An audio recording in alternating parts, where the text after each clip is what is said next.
રામબેન. રામબેન. દાદાનું નામ શું છે? કાળુભાઈ. અટ ભાસ્કર. સરસ. આ કેદુના અહીંયા રહેવો છો તમે? કેદુના આવે તેદુના બાપા. તો તમે કોના હારે રહેવો છો અહીંયા? નાના હારે તે ઈ તો વયો જાય રખડવા. તો ખાવા પીવાનું કેવી રીતે થાય તમારું ભરણ પોષણ? છોકરો દઈ જાય. છોકરો દઈ જાય. તો શું થયું તમારા પગમાં? કઈ નથી ખબર. ખબર કાઈ એ જ નથી ખબર ભાઈ. બે પગમાં થયું છે. આ પગમાં ફરફોલો ઉપડી ગયો છે. જોવે તો ખબર રહી. જીવડું કવડી ગયું હોય કે પછી શું થયું હોય ઈ તો પેસા કરો ના તે વલ્લા નાવણિયામાંથી ફરફરું પડી ગયું. તો હાલી શકો છો તમે? નથી હાલતા? પેસા પાણી કરવા જાવ અહીંથી આમ. દીકરો કઈ ગયો તમારો અત્યારે? મોટો છે દાદા ભાઈ કર્યો. છોકરાનું અહીંયા છે ને તમે શું થાવ બેન? હું એની દીકરી છું. દીકરી શું નામ છે તમારું? દયાબેન. દયાબેન. તમે સાથે જ રહો છો બેન માસીના? ના ના, હું તો હમણાં જ આવી છું. 2 દી થયા જ. 2 દી થયા.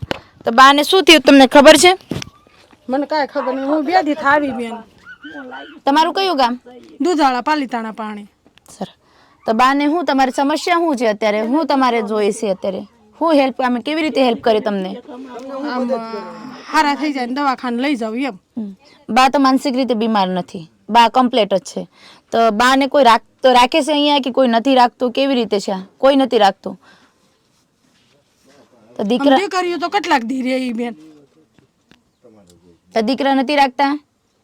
રાખે ને, પણ આવી પોઝિશન થઈ તો દીકરા હું બિચારા કરે એમાં. તો દવાઈ અને દવાખાનાની જરૂર છે તો દવાખાને લઈ જવાય. મેન તો એને દવાખાનાની અત્યારે દવાની જરૂર છે. નથી લાગતું તમને? પગ વધતું જાય છે, ઘટતું ન જાય છે. અને કેવી વાંસ આવે છે એમાંથી. જીવડા પડે એ આપણે ખબર નથી એમાં. જીવાત પડતી મેં જોયું ને એમ તો, પણ અંદર આપણે ન ખબર હોય ને માઉસમાં જીવાત પડતી. આ ગરમી કેટલી પડે છે એના હિસાબે થાય ત્યાં. બાની દવા કરાવી છે કે નથી કરાવી તમે? કરાવવી જોઈએ ને. આ ભાઈ ગુંદરણ પાટા બંધાવવા. શું? ગુંદરણ પાટા બંધાવવા જાતા. એવું સરકારીમાં? તો કઈ ફેર પડ્યો નથી? કઈ નહીં, કોઈ વસ્તુ નહીં. તો હવે તમારે શું કરવું છે? અહીંયા રહેવું છે કે અમારા હારે આવવું છે? તમારે હારે જોઈ આવો. આવો મેં લીધું. થેલો પેક કરી દીધો? એવું છે? કાલે વાટ જોતી હતી તા કે કાલે વાટ જોતા હતા? હા એવું છે? આવું જ છે અમારા ભેગો. પાક્કું છે નિર્ણય? પાકો પાકો. પછી 2 દિવસ રહીને પછી નહીં કહેશે ને? જાવું છે માં? જાવું છે. કેમ કરું બા, તમારે આવું છે? હા. અત્યારે અમે દામનગર પાસે એકલારા કરીને ગામ છે ત્યાં અમે આવેલા છે. અને બાની પોઝિશન જોઈએ તો બહુ વીક છે, કારણ કે પગમાં થોડો ખડો બેહી ગયો છે અને વાંસ પણ મારે છે. અને અત્યારે બાની કન્ડિશન જો બહુ વીક જ છે. કોઈ ઘરમાં કોઈ વસ્તુ નહીં, કોઈ સાધન નથી અને આખી દિવાલો ઘર પડી ગયેલું છે. આવી રીતે બાની પોઝિશન છે. ઘરમાં પણ કોઈ ઠેકાણો નથી. બધી રીતે મતલબ કારે આ ઘર પડી જાય નક્કી નથી.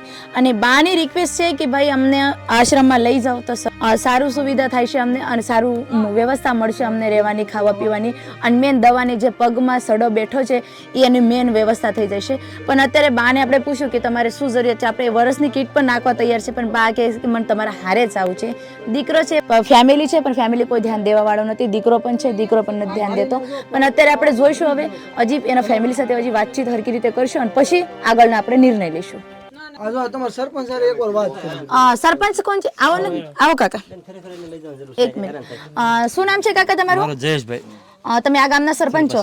તો હવે બાને આવી રીતે કન્ડિશન છે તો શું કરું છું આપણે? તમે કયો. ખરેખર બેન અહીંથી લઈ જાઉં તો ન્યાય સેવા થાય. અહીં છોકરા તમને આખો દી કામે જતા હોય અને આજે કામ કાજ છે નહીં લોકો, બરાબર? તો અહીંયા મકાને પડી જવું છે તો એને તમને ત્યાં થાય તો એનો પગ તો સારો થાય ને. અને અહીંયા તમને ખૂબ હેરાન થાય બિચારા. અને ચોમાસામાં તમે હાલ જ જો બેન. અમે જો લઈ જવા માટે તૈયાર જ છે, પણ અમે આ ગેરંટી ન આપીએ કે બાનો પગ સારું થાય કે ન થાય, કેમ કે ઉંમર એવી રીતે છે કદાચ શું બીમારી હોય એ અમને ખબર ન હોય. તો અત્યારે બાને જરૂરિયાત વસ્તુ મેન છે કે દવાખાનો, કારણ કે પગ એવી રીતે બાનો થઈ ગયો છે. બાનો આવી રીતે પગ થઈ ગયેલો છે અને બધું પાક થઈ ગયેલો છે બાના પગમાં. અને અત્યારે મેન તો દવાની જરૂરિયાત છે. એટલે પહેલા તો બાને આપણે દીકરી અને દીકરાને સાથે લઈને તમને દવાખાને દાખલ કરી નાખવાનો. જે કંઈ દવાનો ખર્ચ છે એ અમે આપશું. અને જેટલું સારું ન થાય તેટલું તમારે બા ભેગું રહેવાનું, પછી આશ્રમે મૂકી જાય. પણ પછી આવવા જ ન દો ને. અરે ભાઈ તમારે શું કરું છે અહીંયા આવી હાલતમાં રાખીને શું કરું છે તમારે? તમને સારું થઈ જાય પછી એમને હાલો, એમને સારું થઈ જાય રેડી. હાલો આ બેન ત્યાં સારવાર કરશે, બધી રાખશે, 6 મહિનામાં સારું થઈ જાય રેડી. પછી આમાં આ મકાનમાં કેવી રીતના આવશે? તો મકાન બનાવી દો. તો મકાનની સુવિધા છે? હાલો આ મકાન આ વરસાદમાં નથી ક્યાં એમ ને એટલે જ બેન ને બોલાવ્યા. આ પહેલા વરસાદે મકાન નીચે આવી જાય મારી ક્યાં રહે આમાં ક્યાં રહે જો ત્યાં સુખી છે, સારા મારી વ્યવસ્થા છે બધી ત્યાં. પહેલા વરસાદે મકાન તમે આવી શકો છો, મળીને જાવી શકો છો બાને. અને જો બાને કદાચ અહીંયા ફાવતું ન હોય તમે લઈ જાઓ, એને કદાચ ફાવતું ન હોય તો તમે લઈ જાયજો, 2 દિવસમાં લઈ જાજો, અમે કોઈ તમને ના નહીં પડશો. એટલે એમાં શું છે, જો સારવાર પૂરી મળશે તો રેડી થઈ જાય. કાંઈ તમે તમારે મળવા જાવ હોય તમને છૂટી છે, તમને હા બધાય, અને તમે બધાય આવી શકો. બરાબર, આપણે કદાચ અહીંયા હાલ સારી છે તો ત્યાં કાંઈ ચિંતા આપણે કરવાની જરૂર તો અત્યારે પહેલા છે ને બાને હોસ્પિટલ આપણે દાખલ કરી દઈશું અને બાને જે કઈ સારવાર છે એ પહેલા પૂરી કરશું, કારણ કે અત્યારે એને આશ્રમની જરૂરિયાત નથી, એને દવાખાનાની જરૂરિયાત છે. અને તમે નહીં પડે ને. હવે ઈ તો ડોક્ટર અહીંયા જઈને ખબર આપણે કેવી રીતે કહીશું? આપણે કોઈ હું ડોક્ટર નથી, હું ડોક્ટર નથી. ડોક્ટર જે કઈ નિર્ણય લેશે એના હારા માટે લેશે, એને સારું કરવાનું છે ને તમારે બાને, તો એ બા આપણે ડોક્ટરને દેખાશું, ડોક્ટર જે પ્રમાણે કહેશે એ પ્રમાણે વિધિ આપણે કરશું બસ. અને તમારે બા સાથે રહેવાનું છે. દવાખાને ક્યાં લઈ જવાના? ટીમ્બી લઈ જ્યાં આપણે લઈ જઈશું ત્યાં જોઈશું. અહીંયાથી તો આપણે દવાખાને લઈ જવાની છે ને બાને, તમારે જવું છે હારે બાને. 2 દિવસ કદાચ રોકાણ થાય છે, વધારે નહીં થાય છે. તો અત્યારે આપણે બાને દવાખાને લઈ જઈશું, અને કેમ કે બાને અત્યારે મેન મેડિકલની જરૂરિયાત છે, સારવાર એની જરૂરિયાત છે, અત્યારે આશ્રમની જરૂરિયાત નથી, એટલે પહેલા તેને દીકરી ભેગો એને દવાખાનાની સુવિધા કરશું.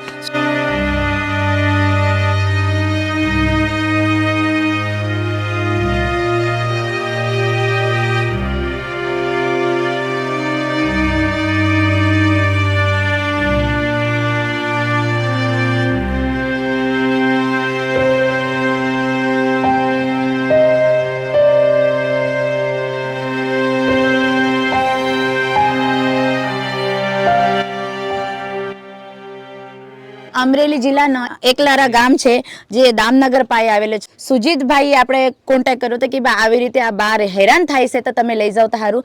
શું કહેશો સુજીતભાઈ, તમને કેવી રીતે આ ખબર પડી છે? અમારા ભાઈ આ નિલેશભાઈ એક સેવાકીય કાર્ય કરી રહ્યા છે, તો એનો કોલ આવ્યો.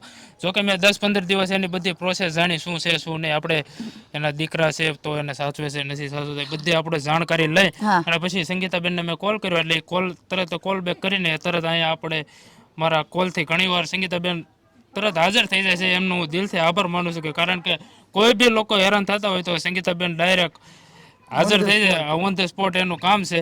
તો તમારી આજુબાજુમાં કોઈ એવો પરિવાર હોય તો અવશ્ય સંગીતાબેન લાઠિયાનો કોન્ટેક્ટ કરજો. એમના પુત્ર પાસે જાણવા મળ્યું કે બાને ડાયાબિટીસ છે, એટલે પગમાં ગેંગ્રીન જેવી પ્રોબ્લેમ હોઈ શકે, કારણ કે એટલું સ્મેલ આવતું હોય. આપણે ઘણી વખત આવા, હું મેડિકલ સ્ટોર જ રહું એટલે આવા કિસ્સા જોતા હોય તો એના ઉપરથી એવું લાગે છે. પણ એક વાત તમને કહેવા માંગીએ કે ખરેખર ખૂબ જોરદાર કામ તમે કરો છો, કારણ કે મેં તો તમારા ઘણા રેસ્ક્યુ જોયા છે. થઈ શકે ન થઈ શકે એવા કાર્ય તમે કરતા હોય તો હું તો આખા ગામ વતી તમને અભિનંદન પાઠવું. બસ થેન્ક યુ સો મચ. આવી રીતે સાથ સપોર્ટ આપતા રહેજો. અને તમને આ કેવી રીતે ખબર પડી કે બાને આવી જરૂરિયાત લાગે છે?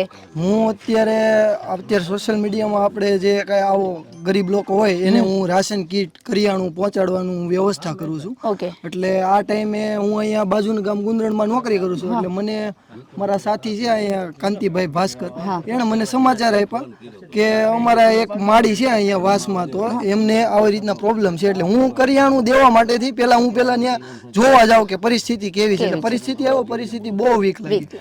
એટલે મારી પાસે એવો કોઈ સપોર્ટ નથી, એટલે મેં ડાયરેક્ટ ઓન ધ સ્પોટ અહીંયા વિડીયો કોલ કરીને ડાયરેક્ટ સુજીતભાઈને ફોન કરીને દેખાડ્યું. તો સુજીતભાઈએ કીધું કે 1 થી 2 દિવસમાં સંગીતાબેનનો કોન્ટેક્ટ કરી અને તમને વ્યવસ્થા માડીને કરાવીને, કારણ કે માડીનું મકાન એટલું જર્જરિત હાલતમાં છે, પહેલા વરસાદે પડી જાય. એટલે મેં સુજીતભાઈનો કોન્ટેક્ટ, સુજીતભાઈ તમારો કોન્ટેક્ટ કરીને તમે અહીંયા ઓન ધ સ્પોટ આવ્યા. પહેલા તો હું બેનને 2 હાથ જોડીને હૃદયપૂર્વક આભાર અને અભિનંદન આપું છું. આવું સેવાકીય કાર્ય ભગવાનના સ્વરૂપમાં તમે કરો છો. ના ભાઈ, આપણે તો ભગવાનને એક સાધારણ મનુષ્ય છે, અને બસ આપણાથી જેટલું બને એટલે આપણે બીજાની મદદ કરવાની, હેલ્પ કરવાની, બસ એવું જ આપણો હેતુ છે આપણો. બસ આવી રીતે તમે પણ સાથ સપોર્ટ આપતા રહેજો. પોઝિશન જોઈ લો આ ઘરની, બહુ વીક છે, ઘર પડી જાય નક્કી નથી, અને કોઈ પણ એવી સુવિધા પણ નથી બા પાસે કે બા એકલા રહી શકે, કેમ કે આવી રીતે બાની ઉંમર પણ થઈ ગયેલી છે, અને દીકરાએ કીધું કે ભાઈ એને ડાયાબિટીસ છે, એટલે આપણે પહેલા દવાખાના કરશું ને પછી આપણે જે કઈ આશ્રમનો છે એ પછી આશ્રમનો આપણે કરશું. અને અમારાથી જેટલે બને એટલે અમે બાની મદદ પણ કરશું ને જેટલું ગુરુ બાને પણ અમારા આશ્રમમાં રહેવું હોય તેટલું ગુરુ રહી શકે, તે પ્રેમથી રહી શકે છે. ને અમારાથી જેટલી બને આપણે બધાય મળીને આપણે મદદ કરશું બાને. તો અત્યારે આપણે ટીમ્બી હોસ્પિટલમાં લઈ જઈશું, જે કઈ ખર્ચ હોય તે આપણે દઈ દઈશું. 108 ને ફોન કરો. બાની જેટલી બને એટલી આપણે જેટલી દવાખાનામાં જરૂર છે એટલી આપણે બધી મદદ કરશું બાને. તમારી સેવા તો ખરેખર આ દીકરાને કરતા જ ઘરના બહુ સરસ સેવા છે, નથી બોલાય. રોવા માંડ્યા છે સરપંચ સાહેબ, એવું કઈ નથી. બસ આવી રીતે તમે જે બા દાદાની મેન સેવા કરો છો કે ભાઈ આવી રીતે બા દુઃખી થાય છે ને તમે અમને કોન્ટેક્ટ કરો છો, એ મોટું તમારી સેવાનું કામ છે.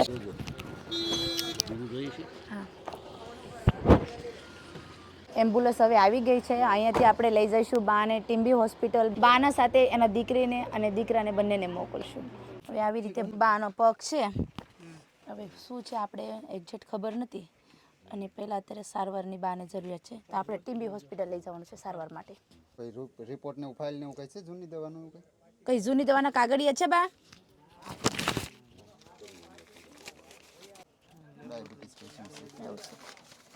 દાદી કઈ ત્યાં વાગ્યું હતું પેલા કે એમ જ પાક્યો છે કઈ ખબર નથી? ઓકે. એમાં બાને છે ડાયાબિટીસ, એટલે અત્યારે બાને આપણે લઈ જઈશું દવાખાને. જે ટીમ્બી હોસ્પિટલમાં જે કંઈ સારવાર થાય એનું આપણે ખર્ચ આપી દઈશું. કા પ્રવીણ કાકા શું કહેશો? કેમ કે બાને અત્યારે તકલીફ દવાખાને મેન જરૂરિયાત દવાખાને લાગે છે. સારું થાય પછી ભલે આશ્રમે આવો તો હા ભલે આપણે રહી એને પછી જેવી રીતે કરવું છે સારું થઈ જાય પછી એના આશ્રમે આવવું તોય ભલે અને ઘરે જવું તોય ભલે, બધી રીતે એને છૂટ છે. આપણે કોઈ એને જબરદસ્તી નથી કે આપણે આશ્રમમાં મૂકશું. બસ અત્યારે હોસ્પિટલ લઈ. હા બસ હા ખાટલો લેવડાવો એને આવી જઈશું. હુઈ જાવ બા, દુખશે ખાટલા લઈ લેશે તમારા. અરે બા તકલીફ પડશે, રસીદ નીકળશે.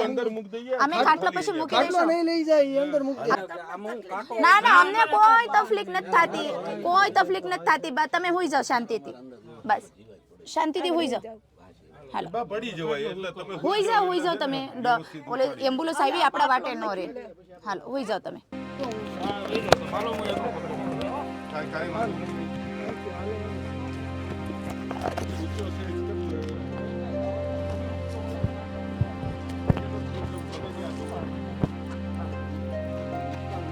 જોજો કોઈ પાડતા નહીં.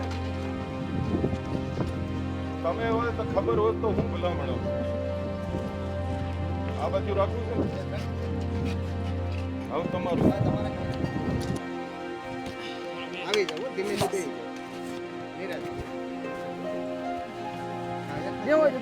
રાખો હાથ રાખો તમ તારે નહીં પડવા. નહીં પડવા દે. ના પડે ન પડે. પેલા બેહી જાવ ની. તમે રાજીબા? હા. સારું થઈ જાય પછી તમારી ઈચ્છા, તમારે આશ્રમમાં રહેવો તોય ભલે અને ઘરે આવું તોય ભલે. હો અત્યારે પહેલા દવાખાના સુવિધા સારી થવા જોઈએ. તમારે પગ સારું કરવું છે ને, બસ પહેલા હવે દવાખાને જાઓ. કેમ રોવો છો? સારું થઈ જાય છે. હા રોતા નહીં, અમે બેઠા છે. તો અત્યારે અમારા જે બાને, શું બાનું નામ હતું?